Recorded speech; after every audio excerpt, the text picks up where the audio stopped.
সালামু আলাইকুম। আমি আছি রিদওয়ান হাসান আসিফ অ্যান্ড আমার ছোটো ভাই আছে সানি তালুকদার। আর আমরা বর্তমানে এখন আছি মধুপুর উপজেলাতে। আর এখান থেকে আমরা এখন যাব মধুপুর ঐতিহ্যবাহী জাতীয় উদ্যানে, যা এখন আমরা দেখব যে মধুপুর জাতীয় উদ্যানে যাব আমরা, আমাদের মধুপুর ঐতিহ্যবাহী জাতীয় উদ্যান। সো চলেন সবাই ঘুরে আসি।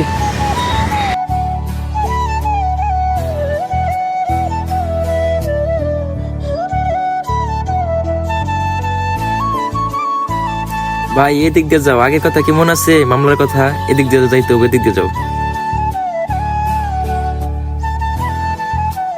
ও নো, আমাদের মধুপুর এখন ঢাকা শহর মতো হয়ে গেছে। অল টাইম জাম থাকে, দেখেন কি পরিমাণ জাম।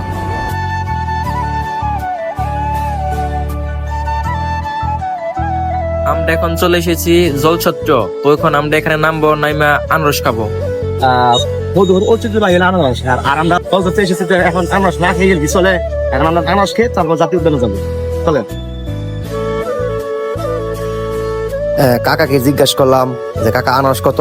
কাকা বলতেছে 20 টাকা পিস। আর আমরা মানুষ আছি 2 জন, আমরা 2টা আনারসে কাটতে বললাম, সে 2টা আনারসে কাটতেছে।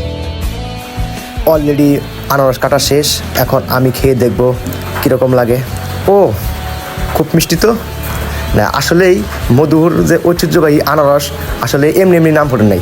আর যখন মধুপুর এই জলছত্র দিকে আসবেন কখনো এই আনারসের কথা ভুলবেন না, কারণ এটা মধুপুর আমাদের বিখ্যাত আনারস। তো আমরা এখন কাকাকে টাকা দিয়ে দিলাম, আমরা এখন জাতীয় উদ্যানের দিকে রওনা দিব।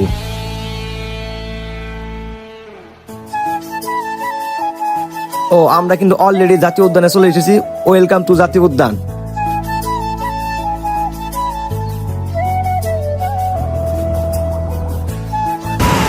আমরা অলরেডি মধুপুর জাতীয় উদ্যান যে মেন গেট, আমরা এখন এসে পড়েছি।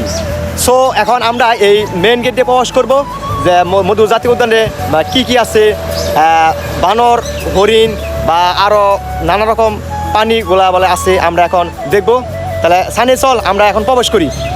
না ভাই, আজকে অলরেডি 5:30 বাজে গেছে, আজকে আর ঢুকবো না, আরেকদিন ঢুকবো না।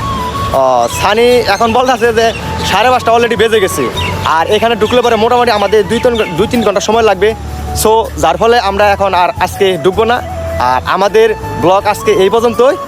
পরবর্তী যখন ঢুকবো তখন আমরা ভিডিও বানাবো। সবাই ভালো থাকবেন, সুস্থ থাকবেন। আল্লাহ হাফেজ।